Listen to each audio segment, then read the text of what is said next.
नमस्कार, मैं हूं एस के कटारिया और स्काई एजुकेयर में आपका स्वागत है। मैं आपके लिए लेके आ गया हूं एक और फ्रेश और नई वीडियो सीरीज। इस वीडियो सीरीज में हम रीट 2025 के पाठ्यक्रम के अनुसार हिंदी और संस्कृत विषयों की शिक्षण विधियां पढ़ेंगे। शिक्षण विधियों का प्रत्येक टॉपिक हम रीट 2025 के पाठ्यक्रम के अनुसार पढ़ने वाले हैं। तो आप फर्स्ट लैंग्वेज के रूप में या सेकंड लैंग्वेज के रूप में या किसी भी लेवल में, लेवल 1 या 2 के रूप में आप हिंदी या संस्कृत भाषाओं का चुनाव करते हैं तो आप यहां से सभी प्रश्नों को सटीक हल कर पाएंगे यदि आप इस वीडियो सीरीज को कंप्लीट देखते हैं। आपने मेरे बहुत सारे वीडियोस पहले से ही यूट्यूब पर देख रखे होंगे और बहुत सारे छात्र फ़ोन करके ये पूछ रहे हैं इन दिनों कि सर आपके जो पुराने वीडियो हैं क्या वो पूरी तरह से रीट के पाठ्यक्रम के अनुसार हैं, क्या हम वो पढ़ लें? पुराने वीडियो पढ़ने की ज़रूरत नहीं है, मैं नई फ्रेश और अपडेटेड वीडियो आपके लिए लेके आ गया हूं। हालांकि वो वीडियो भी आप पढ़ सकते हैं लेकिन इन वीडियोज़ में आपको अपडेटेड सामग्री मिलेगी। बहुत ही शानदार और नए तरीके से हम पढ़ेंगे, नई टेक्निक से पढ़ेंगे, आसानी से चीज़ें याद हो पाएगी और बहुत सारी नई चीज़ें आप रीट के पाठ्यक्रम में इन शिक्षण विधियों की वीडियो सीरीज से पढ़ेंगे। तो अब पुराना नहीं, नया पढ़िए और स्काई एजुकेयर के साथ और एस के कटारिया सर के साथ शिक्षण विधियों की कंप्लीट तैयारी करिए। चलिए, तो अब हम इस वीडियो सीरीज को शुरू करते हैं। वीडियो सीरीज के क्रम में ये फर्स्ट वीडियो लेक्चर है जिसका हम शुभारंभ करने जा रहे हैं आपके सहयोग से। आपसे मैं गुजारिश करूंगा कि इस वीडियो सीरीज को आप ज़्यादा से ज़्यादा शेयर करें और यदि आप ये वीडियो यूट्यूब या अन्य प्लेटफॉर्म पर देख रहे हैं तो आपको स्काई एजुकेयर मोबाइल ऐप जरूर डाउनलोड कर लेना चाहिए, क्योंकि वहां पर शिक्षण विधियों के कंप्लीट वीडियो क्रमबद्ध रूप से आपको एक ही जगह मिल जाएंगे, जहां पर अन्य किसी प्रकार का डिस्टर्बेंस या किसी प्रकार का एडवर्टीजमेंट बीच में देखने को नहीं मिलेगा और एक मिनिमम शुल्क पर, नाम मात्र के शुल्क पर आप शिक्षण विधियों के कंप्लीट वीडियोज, इन सब की पीडीएफ और अपनी शिक्षण विधियों की बुक चलती है उसकी पीडीएफ भी आपको वहां से मिलेगी, जिसे आप अपने मोबाइल ऐप में डाउनलोड कर सकते हैं। तो चलिए बिना समय गवाए इसे आगे बढ़ाते हैं और इस वीडियो सीरीज का शुभारंभ करते हैं। पूर्णतः रीट 2025 के पाठ्यक्रम पर आधारित शिक्षण विधियों की वीडियो सीरीज का शुभारंभ हम यहां पर करने जा रहे हैं। चलिए तो शुरू करते हैं। सबसे पहले हम यहां पर इस वीडियो सीरीज में संस्कृत भाषा की शिक्षण विधियां पढ़ेंगे। इसकी पीडीएफ या बुक आपको चाहिए तो आप स्काई एजुकेयर मोबाइल ऐप से डाउनलोड कर सकते हैं और बुक को ऑर्डर कर सकते हैं, आपके घर पर भेज दी जाएगी। और स्काई एजुकेयर मोबाइल ऐप पर ये सारे कोर्सेज अवेलेबल हैं। रीट के लेवल 1 और लेवल 2 के सभी कोर्सेज सभी सब्जेक्टों के उपलब्ध हैं और यदि आप किसी भाषा विशेष को भी ज्वाइन करना चाहते हैं तो ये भी स्काई एजुकेयर मोबाइल ऐप पर उपलब्ध है। और यदि आप आरपीएससी फर्स्ट ग्रेड या सेकंड ग्रेड की तैयारी कर रहे हैं तो आपके लिए भी ये सारे कोर्सेज अवेलेबल हैं, आप इन्हें ज्वाइन कर सकते हैं। तो आज के इस वीडियो में हम पढ़ेंगे भाषा के बारे में, भाषा के रूप, भाषा की विशेषताएं, भाषा अर्जन क्या है, भाषा अधिगम क्या है, शिक्षण क्या है, शिक्षण का उद्देश्य आधारित वर्गीकरण क्या होता है, शिक्षण की परिभाषाएं कौन कौन सी हैं, शिक्षण विधि किसे कहते हैं, शिक्षण प्रविधि किसे कहते हैं, शिक्षण विधि और प्रविधि में अंतर, ये सारी चीज़ें आज के इस वीडियो लेक्चर में हम पढ़ेंगे। चलिए तो अब हम शुरू करते हैं आज के विषय को। भाषा शिक्षण परिचय। देखिए, जब हम शिक्षण विधियों को पढ़ रहे हैं और विशेष रूप से भाषा शिक्षण की विधियां पढ़ रहे हैं तो सबसे पहले हमें भाषा को समझना पड़ेगा और इस भाषा वाले टॉपिक से ही कई बार परीक्षा में प्रश्न पूछ लिए जाते हैं। निश्चित रूप से आपको 1-2 प्रश्न तो यहाँ से देखने को मिलता है एग्जाम के पेपर में, चाहे आप पिछले जो भी पेपर लगे हैं उनका अध्ययन करके देख लीजिए। तो इस स्लाइड को आप विशेष ध्यान से देखना और सभी स्लाइडों को ही आपको ध्यान से देखना पड़ेगा, क्योंकि प्रत्येक स्लाइड में वही कंटेंट लिया गया है जो आपके लिए बहुत ही ज़्यादा महत्वपूर्ण है। तो आइए सबसे पहले बात करते हैं भाषा की, फिर हम शिक्षण की बात करेंगे, देन हम शिक्षण विधि की बात करेंगे। तो छोटा सा परिचय है भाषा का, ये देख लीजिए, यहाँ से 1-2 क्वेश्चन आपको देखने को मिलेंगे। भाषा, देखिए भाषा क्या है। भाषा के लिए कहा गया है कि मानव अपने मन में उत्पन्न विचारों और भावनाओं और अनुभवों को अर्थपूर्ण ध्वनियों और लिखित संकेतों के माध्यम से व्यक्त करता है, वो भाषा है। यानी मानव जो है वो अपने मन में जो विचार चल रहे होते हैं आंतरिक रूप से, उनको यदि वह व्यक्त करना चाहता है तो उसे अर्थपूर्ण ध्वनियों का सहारा लेना पड़ेगा और वह उन ध्वनियों के सहारे या फिर लिखित संकेतों के सहारे से अपने जो विचार हैं, अपनी जो भावनाएं हैं, उनको व्यक्त कर सकता है और वो भाषा है। साधारण सी परिभाषा है, लेकिन यहाँ से परीक्षा में प्रश्न जो बनता है वो किस प्रकार से बनता है वो समझिए। परीक्षा में सीधा ये पूछ लेते हैं कि भाषा शब्द कौन सी धातु से बना है। भास धातु से बना है। इस प्रश्न को घुमा के पूछें तो ये पूछ लेंगे कि भास का अर्थ क्या है, तो इसका अर्थ है बोलना या कहना। भास व्यक्तायाम वाची, इसका अर्थ बताओ। तो इसका क्या अर्थ है? व्यक्तायाम का अर्थ होता है सुव्यवस्थित तरीके से व्यक्त किया गया, और वाची का अर्थ है वाणी, यानी व्यक्त वाणी वो क्या है? वो ही भाषा है। तो कहा गया है भास व्यक्तायाम वाची, अर्थात व्यक्त वाणी ही भाषा है। यानी कि आप किसी को अगर कोई अपनी बात कहते हैं, उसको सही तरीके से कहते हैं, तो आप ये कहेंगे कि मैंने अपनी बात को व्यक्त कर दिया, यानी आपने अपनी जो भी अभिव्यक्ति है वो दे दिए, और वो व्यवस्थित दिए हैं, तभी अगला समझ पाएगा। तो जो व्यक्त है, जो वाची व्यक्त है, वही क्या है? वो भास है। तो भास व्यक्तायाम वाची, यहाँ पर व्यक्तायाम का अर्थ है स्पष्ट रूप से या प्रकट रूप में, और वाची का अर्थ है वाणी। अतः हम ये कह सकते हैं कि भास व्यक्तायाम वाची का तात्पर्य है स्पष्ट या प्रकट रूप में बोलना। ठीक है, क्लियर है? तो ये कुछ बातें हुई भाषा के बारे में। अब हम कुछ परिभाषाएं देख लेते हैं, विद्वानों ने भाषा की क्या परिभाषाएं दी हैं। तो स्वीट के अनुसार ध्वन्यात्मक शब्दों द्वारा विचारों को प्रकट करना ही भाषा है। यानी कि स्वीट ये मानते हैं कि ध्वनि रूप जो शब्द हैं वो भाषा हैं। आपके मन और मस्तिष्क में जो विचार चल रहे होते हैं, उन्हें जब आप ध्वनि रूप में व्यक्त करते हो, प्रकट करते हो, तो वो भाषा है। ये कौन मानते हैं? स्वीट। अब एक और परिभाषा देखते हैं, फिर इन दोनों को परिभाषाओं को एक साथ समझेंगे। प्लेटो के अनुसार विचार आत्मा की मूक बातचीत है, और वही जब ध्वन्यात्मक होकर होठों पर प्रकट होती है तो उसे भाषा की संज्ञा देते हैं। यानी प्लेटो भी यही मानते हैं कि विचार जो है वो आत्मा की मूक बातचीत है। ठीक है, हम अपनी आत्मा से मौन रूप में जो बातचीत करते हैं, वो जब ध्वन्यात्मक होकर, जब ध्वनि रूप में प्रकट होकर सामने आते हैं, तो उसे भाषा हम कहते हैं या भाषा की संज्ञा देते हैं। ये कौन कह रहे हैं? प्लेटो कह रहे हैं। दोनों ही परिभाषाओं में आपने एक चीज कॉमन देखी होगी, स्वीट भी ध्वन्यात्मक शब्दों की बात कर रहे हैं और प्लेटो भी ध्वन्यात्मक का नाम ले रहे हैं। यानी कि जो आपके विचार हैं वो ध्वनि रूप में प्रकट होते हैं तो भाषा कहलाते हैं। और भाषा की विशेषताओं में आपको एक चीज़ पढ़ाई जाती है कि भाषा का मूल स्वरूप ध्वन्यात्मक है। भाषा का मूल स्वरूप क्या है? ध्वन्यात्मक है। और लिखित रूप में जो भाषा है वो प्रतीकात्मक है। यानी कि भाषा को स्थायी करने के लिए हम इसको लिख देते हैं, बाकी इसका जो मूल स्वरूप है, जो ओरिजिनल स्वरूप है, वो क्या है? ध्वनि है। ध्वनि रूप में जो आप अपनी बातचीत कहते हैं वो ही भाषा है। एक एक चीज़ को बारीकी से आपको पढ़ना होगा। ये दोनों परिभाषाएं याद कर लेना बहुत ही महत्वपूर्ण है, कई बार पूछी गई हैं। अब देखिए, कहा जा सकता है कि भाषा एक ऐसी व्यवस्था है जिसके द्वारा हम अपने ज्ञान, अनुभव और विचारों और भावनाओं को एक दूसरे के साथ साझा करते हैं। ठीक है, यह भाषा की परिभाषा यहाँ तक आपको समझ में आ गई होगी, ऐसा मैं मान लेता हूँ। चलिए, अब हमें यहाँ पर यह समझना है कि भाषा के रूप कितने होते हैं। ऐसा प्रश्न आपको परीक्षा में पूछा जा सकता है। तो मूल रूप से भाषा के दो ही भेद होते हैं, लेकिन एक तीसरा भेद भी इसमें माना जाता है, वो होता है सांकेतिक। मैं यहाँ पे दो ही क्यों बता रहा हूँ? मुख्य रूप दो हैं, वैसे तो भाषा के 3 रूप हैं, लेकिन मुख्य 2 ही रूप हैं। आप किसी को अपनी बात बोल के बता सकते हैं और आप किसी को अपनी बात लिख के बता सकते हैं। बात मीन्स आपके विचार, आपकी भावना।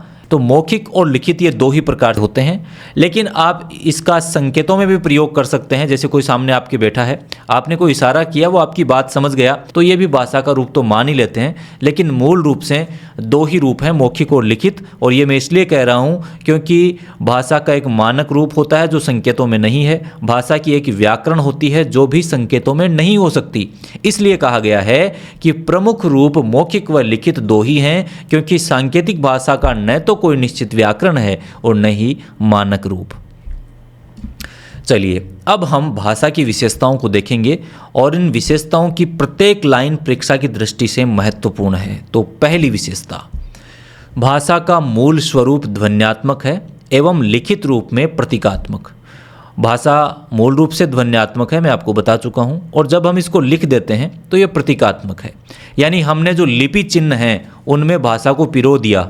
हमने भाषा को स्थायी करने के लिए कुछ चिन्ह बना लिए, कुछ आड़ी टेढ़ी लाइनें बना ली जिन्हें हम अक्षर कहते हैं, और लिपि चिन्हों के माध्यम से आप इसको स्थायी करने के लिए लिख देते हो। अपने विचारों को एक जगह से दूसरे जगह भेजने के लिए आप इसको लिख देते हो, लेकिन ओरिजिनल स्वरूप तो ओरिजिनल ही रहेगा। जैसे कि आप मूल स्वरूप में हो। आपकी फ़ोटो आपने कहाँ भेजी, तो आप तो नहीं पहुँच गए ना वहाँ, आपकी फ़ोटो पहुँच गई, यानी कि आपका स्वरूप तो एज इट इज़ वो का वो ही अगले ने देख लिया, लेकिन आप मूल रूप से वही हैं जहाँ पर आप हैं।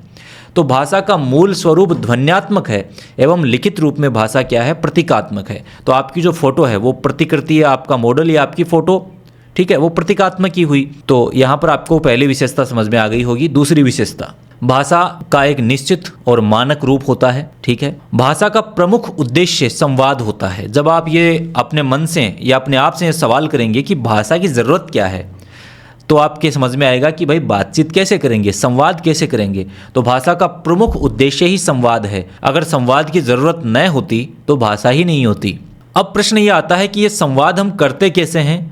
ध्वनि संकेतों के माध्यम से, सार्थक ध्वनि संकेतों के माध्यम से। तो अगली विशेषता क्या बन गई? भाषा के सार्थक ध्वनि संकेतों से लोग ज्ञान, विचार और भावनाओं को एक दूसरे के साथ साझा कर सकते हैं। तो ज्ञान, विचार और भावनाओं को दूसरों के साथ साझा करने के लिए हमें भाषा के सार्थक ध्वनि संकेतों की आवश्यकता पड़ती है। भाषा परंपरागत व सामाजिक प्रक्रिया है, यानी कि भाषा परंपरागत रूप से चलती हुई आती है। आपके समाज ने जो भाषा अपना ली वो परंपरागत रूप से, सांस्कृतिक रूप से, आपका जैसा कल्चर है वैसे ही भाषा आपके साथ चलेगी। यानी कि भाषा एक सामाजिक प्रक्रिया के रूप में हम यहाँ पर देख रहे हैं। भाषा का अस्तित्व सांस्कृतिक उत्थान पतन से सीधा जुड़ा हुआ होता है।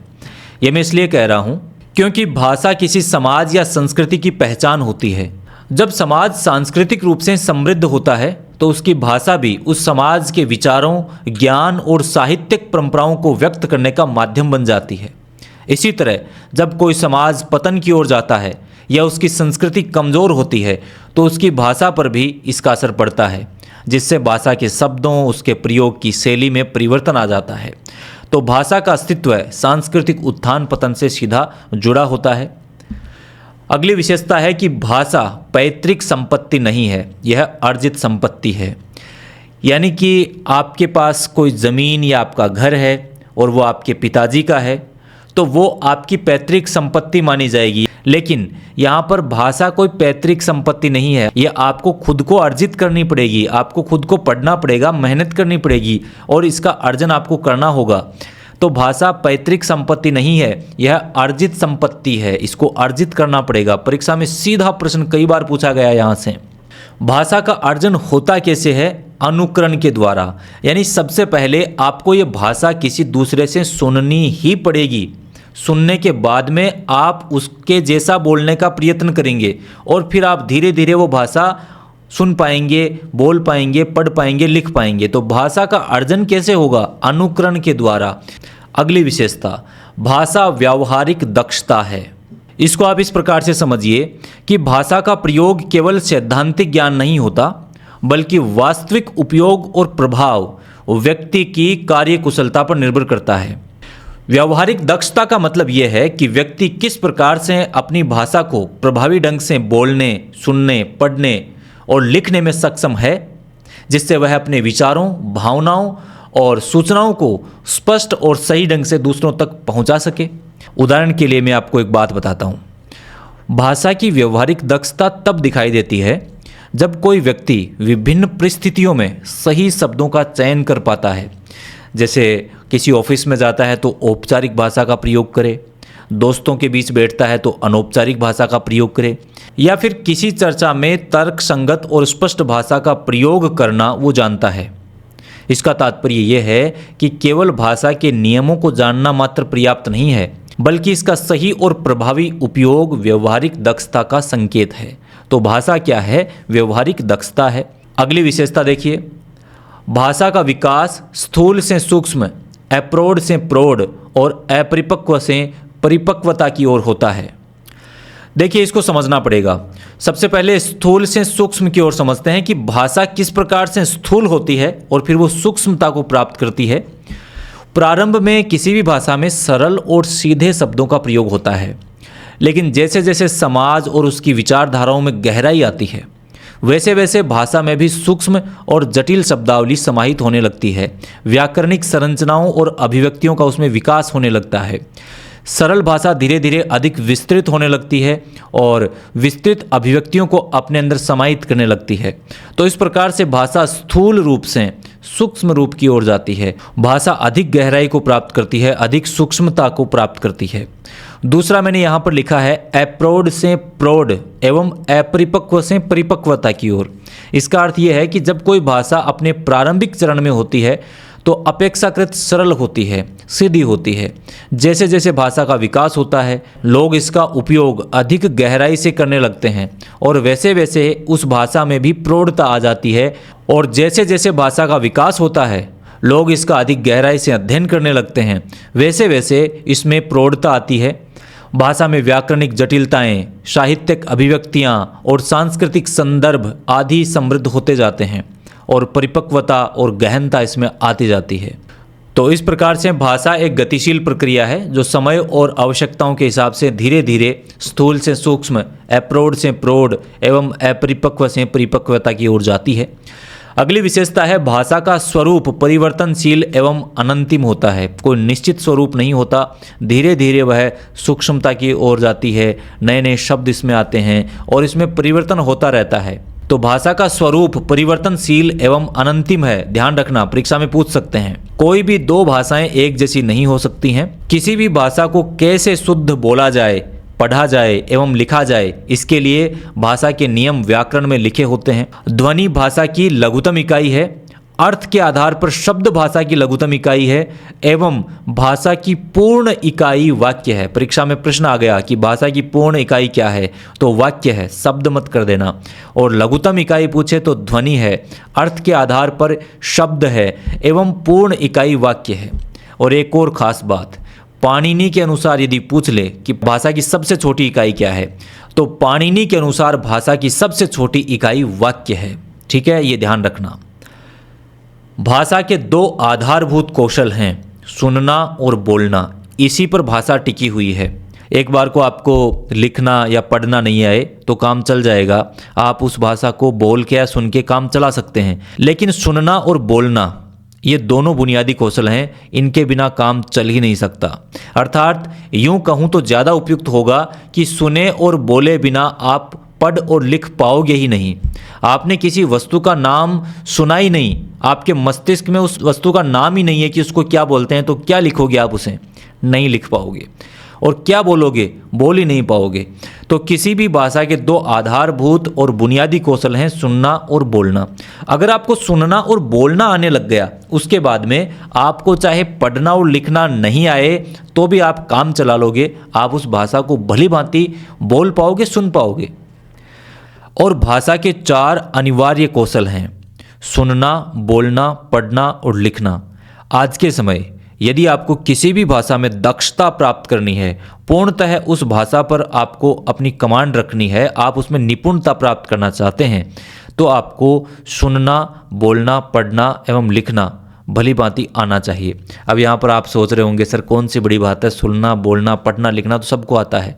भाई मैं कौशल की बात कर रहा हूँ, और जहाँ पर कौशल की बात होती है वहाँ पर सुनने में दक्षता चाहिए। ध्यानपूर्वक सुन करके उसके प्रत्येक शब्द को और उसके पीछे के भेद को और उसकी बात की गहराई को, वो क्या कहना चाह रहे हैं, ये जब आप में क्षमता आ जाती है तो ये मानेंगे कि आप में सुनने का कौशल है। आप किसी की बात को सुन रहे हो, आपको पूरी तरह से समझ ही नहीं आ रही, इसका मतलब आप में सुनने का कौशल नहीं है। और सुनने का कौशल भी पूरी तरह से कब उजागर होगा? जब आपको बोलना, पढ़ना और लिखना ये भी आएगा, क्योंकि आपका शब्द भंडार उस तरह का हो जाएगा तो आप बोली गई बात का पूर्णतः अर्थ ग्रहण कर पाओगे। तो सुनना और बोलना भी दक्षतापूर्ण होना चाहिए। आपके व्यवहार में, आपके आचार विचार में लगना चाहिए कि आप एक व्यवस्थित अच्छे नागरिक हो और आपको उस भाषा पर पूर्ण अधिकार है और आप भली भांति उस भाषा को समझते हैं। यानी कि ये चार अनिवार्य कौशल हैं, सुनना, बोलना, पढ़ना और लिखना। इनको आप यदि ग्रहण कर लेते हो तो आप उस भाषा में दक्ष माने जाओगे। तो भाषा को पूर्णतः सीखने के लिए अनिवार्य कौशलों से आपको गुजरना है। परीक्षा में प्रश्न आ जाता है कि भाषा के बुनियादी कौशल कौन कौन से हैं या आधारभूत कौशल कौन कौन से हैं, तो सुनना और बोलना। यदि ऑप्शन में सुनना और बोलना नहीं है तो फिर ये चारों के चारों आपको लिखना पड़ेगा, सुनना, बोलना, पढ़ना, लिखना। इनका क्रम भी यही होता है, पहले नंबर पर सुनना, दूसरे पर बोलना, तीसरे पर पढ़ना और चौथे पर लिखना। अगर इसी क्रम में चलते हैं तो आप भाषा में दक्षता प्राप्त करते हैं। इनको हम भाषा कौशल में दक्षता वाले टॉपिक में पढ़ेंगे। अब हम आगे पढ़ेंगे भाषा अर्जन और भाषा अधिगम। इस वीडियो सीरीज़ में भी हम बहुत जगह भाषा अर्जन शब्द काम में लेंगे और बहुत जगह हम भाषा अधिगम शब्द को काम में लेंगे। इन दोनों के अलग अर्थ निकलते हैं, तो इसको आप देखिएगा। भाषा अर्जन क्या है? वैसे संक्षेप में आपको मैं इसका अर्थ बताना चाहूँ तो भाषा अर्जन उसे कहते हैं जो आप बिना विद्यालय जाए अनुकरण के द्वारा कहीं भी आप इसको सुन रहे हैं और सुन करके आप सीख रहे हैं, वो भाषा अर्जन है। और भाषा अधिगम वो है जहां आप नियमबद्ध प्रक्रिया के द्वारा व्याकरण के नियमों को पढ़ते हुए उस भाषा को सीखते हैं, वो भाषा अधिगम है। यानी नियम पूर्वक जो प्रक्रिया चलती है वो अधिगम है, और जो आप अवचेतन अवस्था में जो भी सुन रहे हैं अपने आसपास और उसको बोलना सीख रहे हैं, वो भाषा का अर्जन है। तो इसको हम व्यवस्थित तरीके से एक बार देख लेते हैं। भाषा अर्जन उस प्रक्रिया को कहते हैं जिसमें बालक भाषा को ग्रहण करने व समझने की क्षमता को अर्जित करता है। बालक के शब्दों और वाक्यों के प्रयोग के साथ ही भाषा ग्रहण करने की क्षमता अर्जित होने लगती है। यानी कि बालक जब आसपास में जो भी सुन रहा है उसको समझने लग जाता है, ठीक है, उसका भाव ग्रहण करने लग जाता है, उसके बाद में वो उसका थोड़ा सा प्रयोग करना भी सीख जाता है और वो भाषा के शब्दों का प्रयोग करता है, वाक्यों का प्रयोग करता है, तो वो भाषा को अर्जित कर रहा है। उसमें ये क्षमता आ गई है कि वो भाषा को अर्जित कर रहा है।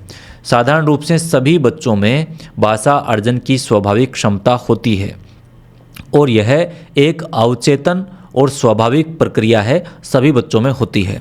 बालक भाषा का अर्जन लोगों के बीच अंतः क्रिया के द्वारा एक दूसरे से बातचीत करके बिना विद्यालय जाए व बिना व्याकरणिक नियमों के भी कर लेता है, जबकि भाषा अधिगम एक नियमबद्ध और चेतन प्रक्रिया है। यहाँ आपको सचेत रहना पड़ेगा एक एक नियम के प्रति, ठीक है। आपने पढ़ा होगा जैसे संधि पढ़ रहे हैं, समास पढ़ रहे हैं, तो एक एक मात्रा और शब्द का कितना महत्व है।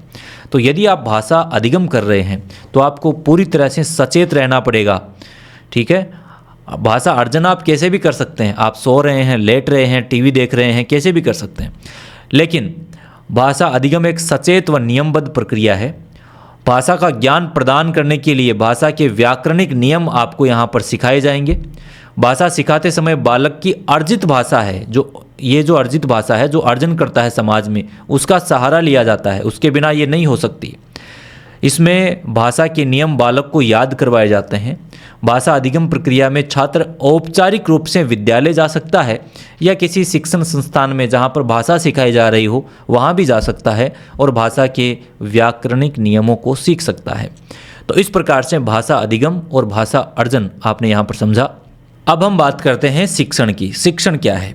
देखिए, साधारण शब्दों में कहूँ तो शिक्षण वो प्रक्रिया है जो आपको सीखने की सुविधा प्रदान करती है। क्या सीखने की सुविधा प्रदान करती है? शिक्षा। शिक्षा क्या है? शिक्षा ज्ञानम अनुभवश्च। शिक्षा ज्ञान और अनुभव हैं। देखिए, शिक्षण शिक्षार्थियों को शिक्षा प्रदान करने के लिए किया जाता है। शिक्षण क्यों किया जाता है? शिक्षार्थियों को शिक्षा प्रदान करने के लिए। और शिक्षा क्या है? शिक्षा ज्ञानम अनुभवश्च, आपको ज्ञान और अनुभव प्रदान करती है। कौन? शिक्षा। तो शिक्षण उस प्रक्रिया का नाम है जिसके द्वारा आप शिक्षा ग्रहण करते हैं। शिक्षण शब्द की निष्पत्ति शिक्ष धातु में ल्युट प्रत्यय लगने से हुई है। कैसे हुई है? शिक्षण शब्द की निष्पत्ति शिक्ष धातु में ल्युट प्रत्यय लगने से हुई है। शिक्षण का अर्थ है सिखाना। शिक्षण का अर्थ क्या है? इसका अर्थ है सिखाना। शिक्षण एक त्रिआयामी प्रक्रिया है। 3 आयाम होते हैं इसमें, एक शिक्षक, दूसरा छात्र और तीसरा पाठ्यक्रम। तो इसके 3 आयाम शिक्षक, छात्र व पाठ्यक्रम हैं, जिसमें से शिक्षक जो है वो पाठ्यक्रम को माध्यम बनाता है, ठीक है, और छात्रों का मार्गदर्शन करता है। यानी कि इसमें शिक्षक पाठ्यक्रम को माध्यम बनाते हुए छात्रों से परस्पर सुव्यवस्थित अंतः क्रिया करता है। सुव्यवस्थित विधि विधान जो भी नियम हैं शिक्षण के, उन नियमों से गुजरते हुए आपका शिक्षण का कार्य संपन्न होता है। ठीक है, तो 3 आयाम छात्र, शिक्षक और पाठ्यक्रम के बीच में तालमेल बिठाने का कार्य ही शिक्षण है। शिक्षण का मुख्य उद्देश्य क्या है? छात्रों को सीखने की सुविधा प्रदान करना, ताकि छात्र जो हैं, जो बाल मस्तिष्क जो है वो ज्ञान को ग्रहण कर पाए, अनुभवों को ग्रहण कर पाए। शिक्षण प्रक्रिया में जन्म से लेकर मृत्यु तक मनुष्य की समस्त शक्तियों का उत्तरोत्तर विकास होता है। शिक्षण प्रक्रिया में मनुष्य की जो आंतरिक शक्तियां हैं उनका विकास किया जाता है। मूल रूप से आप जब सीखते हैं तो आपके अंदर बाहर से कोई तत्व थोड़ी डाले जाते हैं, नहीं डाले जाते। आपके अंदर जो शक्तियां हैं उन्हीं को उजागर किया जाता है। आपको बताया जाता है, आपके मस्तिष्क को, कि आप ये सारी चीज़ें अपने अंदर समाहित कर सकते हो और इनका लाभ लेकर आप जीवन में तरक्की कर सकते हो और अपने जीवन को अच्छी प्रकार से भली भांति जी सकते हो एक अच्छे नागरिक के रूप में। तो शिक्षण प्रक्रिया में व्यक्ति जन्म लेता है तब से लेकर मृत्यु तक अपने मस्तिष्क की समस्त शक्तियों का निरंतर विकास करता है। शिक्षण सामाजिक प्रक्रिया है जिस पर देश की शासन प्रणाली, सामाजिक व दार्शनिक मूल्यों, सामाजिक परिस्थितियों तथा संस्कृति आदि का प्रभाव पड़ता है। किस देश की शिक्षण प्रणाली कैसी होगी वो उस देश की शासन प्रणाली के द्वारा तय किया जाता है, या उस देश की शासन प्रणाली के आधार पर ही वहाँ का पाठ्यक्रम, वहाँ का सिलेबस और शिक्षण की विषय वस्तु तैयार होती है। तो हम यहाँ पर ये कह सकते हैं कि शिक्षण वह सामाजिक प्रक्रिया है जिस पर देश की शासन प्रणाली, उस देश का सामाजिक और दार्शनिक मूल्य क्या है, उन मूल्यों के हिसाब से वहाँ पर शिक्षा प्रदान की जाएगी। सामाजिक परिस्थितियों तथा संस्कृति आदि का प्रभाव भी उस शिक्षण पर रहेगा। तो यानी शिक्षण कोई ऐसा कार्य नहीं है कि पूरे वर्ल्ड में एक जैसा ही चलता हो। वहाँ की कल्चर का, वहाँ की संस्कृति का, वहाँ की सामाजिक परिस्थितियों का प्रभाव यहाँ पर आपको देखने को मिलेगा। अब हम यहाँ पर शिक्षण के कुछ उद्देश्य आधारित वर्गीकरण देखेंगे। चलिए, मूल रूप से शिक्षण के 3 प्रकार से उद्देश्य आधारित वर्गीकरण हो सकते हैं: औपचारिक, अनौपचारिक और निरौपचारिक, जिन्हें आप अपने उद्देश्यों के आधार पर जिस माध्यम से भी सीखना चाहें सीख सकते हैं, या जिस माध्यम से भी ग्रहण करना चाहें कर सकते हैं। ठीक है, तो शिक्षण एक उद्देश्यपूर्ण प्रक्रिया है, सौद्देश्यी प्रक्रिया है, जिसमें व्यक्ति उद्देश्यों के आधार पर औपचारिक शिक्षा ग्रहण करना चाहेगा या अनौपचारिक या निरौपचारिक, वो उस प्रक्रिया को चुनेगा और अपनी शिक्षा को ग्रहण करेगा। जैसे उदाहरण के रूप में हम इसको एक एक को समझते हैं। सबसे पहले बात करते हैं औपचारिक शिक्षण की। औपचारिक शिक्षण या औपचारिक शिक्षा जो है वो कैसे प्राप्त होती है? औपचारिक शिक्षण एक संगठित और व्यवस्थित शिक्षण की प्रक्रिया है। यानी आप यदि औपचारिक शिक्षा ग्रहण करेंगे तो औपचारिक शिक्षण प्रक्रियाओं से आपको गुजरना पड़ेगा, और ये एक संगठित है और व्यवस्थित है। किस प्रकार से? जिसमें शिक्षण के उद्देश्य, शिक्षण के स्थान, समय और मूल्यांकन की प्रणालियाँ, हासिल की जाने वाली की उपाधियाँ आदि पूर्व नियोजित होती हैं।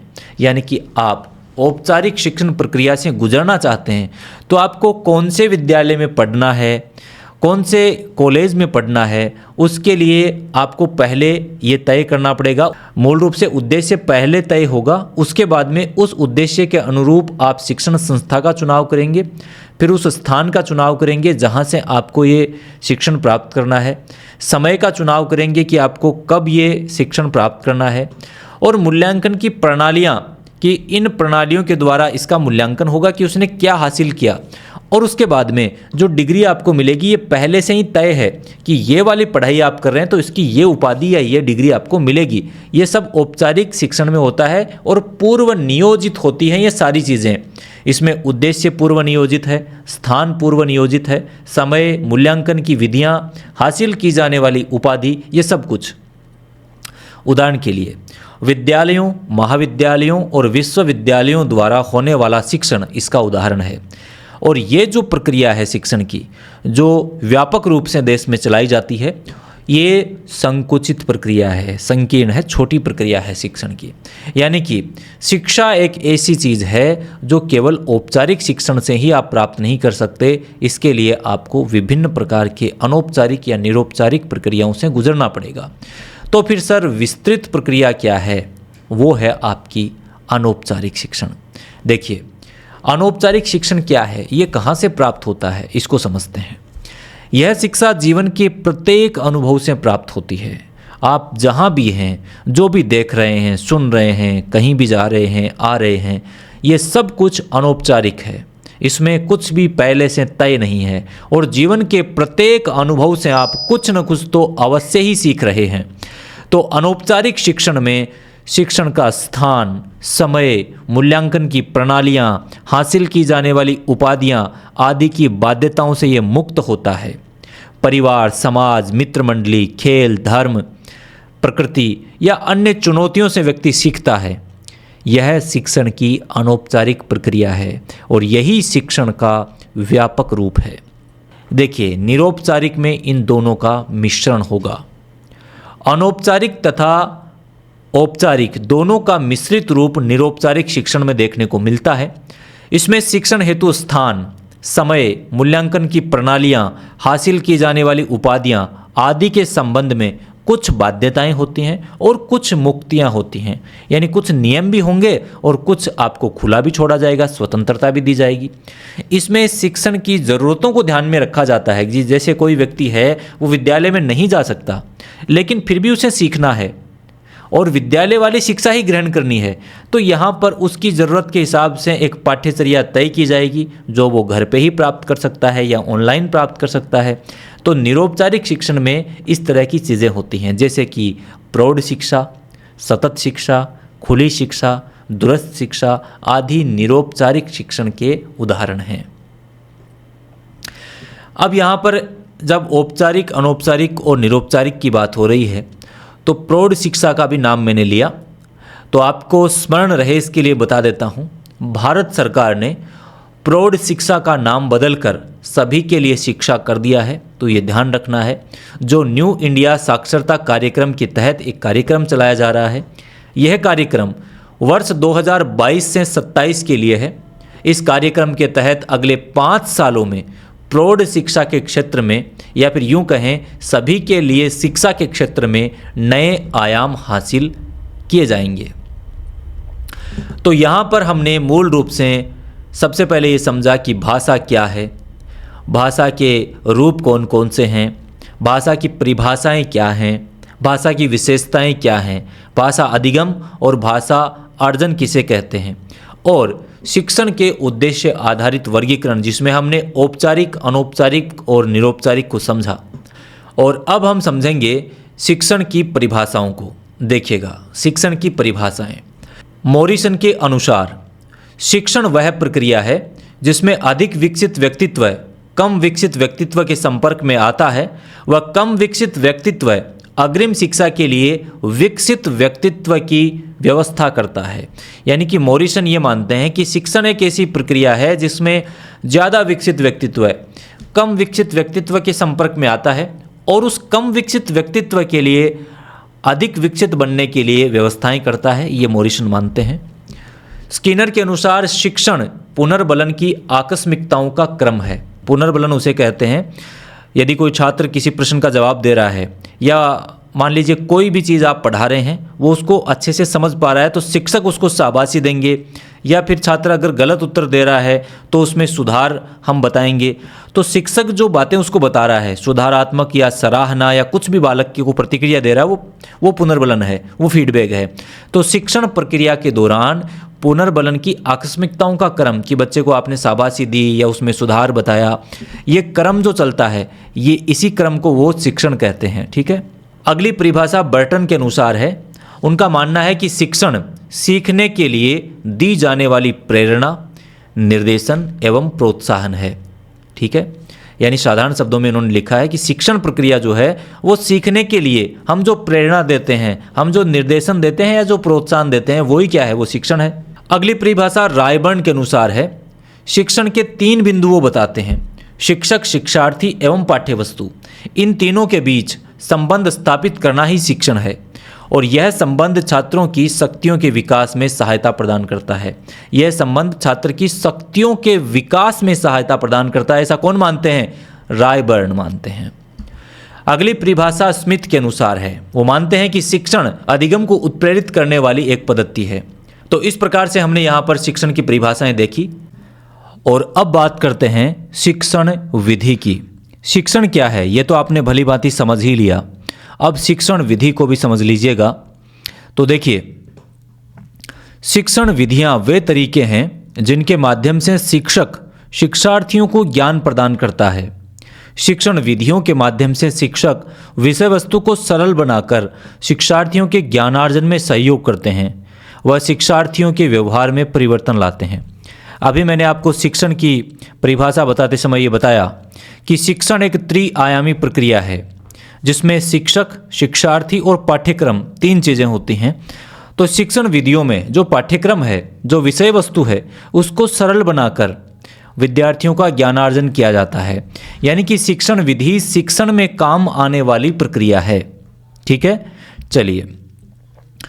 डीवी के अनुसार पद्धति वह तरीका है जिसके द्वारा हम पठन सामग्री को व्यवस्थित करके निष्कर्षों की प्राप्ति करते हैं। यानी डीवी ये मानते हैं कि पद्धति वह तरीके हैं जिनके द्वारा हम पठन सामग्री को व्यवस्थित करते हैं और फिर छात्र के सामने उसको भेजते हैं या उसका प्रदर्शन करते हैं, देन हम कुछ निष्कर्ष प्राप्त करते हैं। तो ऐसा डीवी मानते हैं। बाइनिंग के अनुसार शिक्षण विधि शिक्षा प्रक्रिया का गतिशील कार्य है। ठीक है, ऐसा कौन मानते हैं? शिक्षण प्रक्रिया का गतिशील कार्य बाइनिंग मानते हैं। और इस प्रकार शिक्षण विधि का आशय इस तथ्य से लगाया जाता है कि किसी विषय के ज्ञान को छात्रों तक किस प्रकार पहुंचाया जाए जिससे वे निर्धारित उद्देश्य की प्राप्ति कर सकें। और शिक्षण विधि का वही महत्व है जो सही मार्ग का मंजिल तक पहुंचाने के लिए होता है। तो यानी अगर आप शिक्षा प्राप्त करना चाहते हैं और शिक्षा प्राप्त करना आपकी मंजिल है तो शिक्षण विधि वहां तक पहुंचाने का रास्ता है। अब कई बार शिक्षण प्रविधि शब्द को भी प्रयोग में लिया जाता है। तो अब यहाँ पर आपको प्रविधि को भी समझना होगा, क्योंकि शिक्षण विधि और शिक्षण प्रविधि ये दोनों कई बार आप एक ही समझ लेते हो, दोनों में मूलभूत अंतर होता है। प्रविधि को समझते हैं। देखिए, शिक्षक द्वारा समय और परिस्थिति के अनुसार विषय वस्तु के प्रस्तुतिकरण को रोचक, प्रभावी तथा उद्देश्यप्रद बनाने के लिए जिन सहायक उपायों को काम में लिया जाता है उन्हें शिक्षण प्रविधियां कहते हैं। शिक्षण प्रविधियां शिक्षक की उन विभिन्न भूमिकाओं से जुड़ी होती हैं जो शिक्षक और शिक्षार्थी के बीच होने वाली अंतःक्रिया द्वारा सफलतापूर्वक शिक्षण उद्देश्य को प्राप्त करने में मदद करती हैं।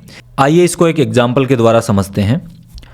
शिक्षक भाषण के दौरान छात्रों के सामने विषय वस्तु को प्रस्तुत करता है तो वह भाषण विधि हुई, किंतु वह अपने भाषण को प्रभावी तथा रोचक, सरल और सरस बनाने के लिए बीच बीच में उदाहरण देता है, उस विषय वस्तु को स्पष्ट करता है, भाषण के दौरान कुछ प्रश्न पूछता है या कोई अन्य संबंधित कार्य करता है। तो ये सभी कार्य क्या हैं? प्रविधि की श्रेणी में आते हैं। तो संक्षेप में इस प्रकार कह सकते हैं कि विधि विषय वस्तु का प्रस्तुतिकरण का ढंग है। यानी कि शिक्षण विधि क्या है? विषय वस्तु का प्रस्तुतिकरण का ढंग है, तो प्रविधि उस प्रस्तुतिकरण को प्रभावी बनाने का साधन है। तो शिक्षण प्रक्रिया में अनेक प्रविधियों का शिक्षक के द्वारा प्रयोग किया जाता है। मूल रूप से आप किसी विधि को अपना रहे हैं तो उसके लिए जो सहायक विधियां काम में लेते हैं उन सहायक विधियों को प्रविधियां कहते हैं। ये आप साधारण शब्दों में इसको समझ सकते हैं। स्ट्रेसर के अनुसार शिक्षण प्रविधि वह योजना है जो शिक्षण उद्देश्य, व्यवहारगत परिवर्तन, विषय वस्तु, कार्य विश्लेषण, आदिगम अनुभव तथा छात्रों के परिपृष्ठ अनुभवों को विशेष महत्व देती है। ये परिभाषा कौन दे रहे हैं? स्ट्रेसर दे रहे हैं। और आइए अब हम शिक्षण विधि और प्रविधि में कुछ मूलभूत अंतर हैं उनको समझते हैं। एक तरफ शिक्षण विधि की बातें लिखी हुई हैं और दूसरी तरफ प्रविधि की। तो शिक्षण विधि जो है उसकी एक सामान्य संरचना होती है, जबकि प्रविधि की सामान्य संरचना विधि की संरचना पर निर्भर होती है। विधि व्यापक होती है जबकि प्रविधि सीमित होती है। ठीक है, विधि का अपना स्वतंत्र अस्तित्व है, ये किसी पर निर्भर नहीं है, जबकि प्रविधि विधि के स्वतंत्र अस्तित्व पर निर्भर होती है। यानी प्रविधि का अपना स्वतंत्र अस्तित्व नहीं होता बल्कि यह विधि पर ही निर्भर रहती है। जिस प्रकार की प्रकृति उस विधि की है वैसे ही प्रकृति प्रविधि की होगी। विधि शैक्षिक उद्देश्यों से संबंधित होती है, जबकि प्रविधि शैक्षिक उद्देश्यों की प्राप्ति के लिए विधि के अंतर्गत एक साधन के रूप में कार्य करती है। तो इस प्रकार से आप विधि और प्रविधि में अंतर समझ सकते हैं। तो आज के इस वीडियो लेक्चर में हमने ये समझा कि भाषा क्या है, भाषा के रूप कौन कौन से हैं, भाषा की विशेषताएं कौन कौन सी हैं, भाषा अर्जन किसे कहते हैं, भाषा अधिगम किसे कहते हैं, शिक्षण क्या है, शिक्षण का उद्देश्य आधारित वर्गीकरण हमने समझा, शिक्षण की परिभाषाएं हमने समझी, शिक्षण विधि, शिक्षण प्रविधि, इन दोनों को अलग अलग समझा और उसके बाद में हमने शिक्षण विधि एवं प्रविधि में अंतर समझा। तो आज के वीडियो के लिए इतना ही। मैं आपसे नेक्स्ट वीडियो लेक्चर में मिलूंगा और यदि आप शिक्षण विधियों की पुस्तक मंगवाना चाहते हैं तो आप स्काई एजुकेयर मोबाइल ऐप से ऑर्डर कर सकते हैं। ये शिक्षण विधियों की पुस्तक जो है ये शिक्षक भर्ती परीक्षाओं एवं पात्रता परीक्षाओं दोनों के पाठ्यक्रम के अनुरूप है, जिसकी सारी विशेषताएं आप यहाँ पर एक एक करके देख पा रहे हैं। इस पुस्तक को आप अपने एड्रेस पे मंगवा सकते हैं या फिर केवल इसकी PDF आप प्राप्त करना चाहते हैं, अपने फ़ोन में डाउनलोड करना चाहते हैं तो स्काई एजुकेयर मोबाइल ऐप आप डाउनलोड कर लीजिए, वहाँ से इस पुस्तक की कंप्लीट PDF आपको मिल जाएगी। तो इस वीडियो के लिए इतना ही। उम्मीद करूंगा ये वीडियो और इसमें बताई गई सामग्री आपको ज़रूर पसंद आई होगी। अगर आपको ये वीडियो पसंद आया है तो आप इस वीडियो को लाइक कर सकते हैं, शेयर कर सकते हैं और चैनल को सब्सक्राइब नहीं किया तो सब्सक्राइब कर लीजिए। मैं मिलूंगा आपसे नेक्स्ट वीडियो के साथ, तब तक के लिए नमस्कार। जय हिंद, जय भारत।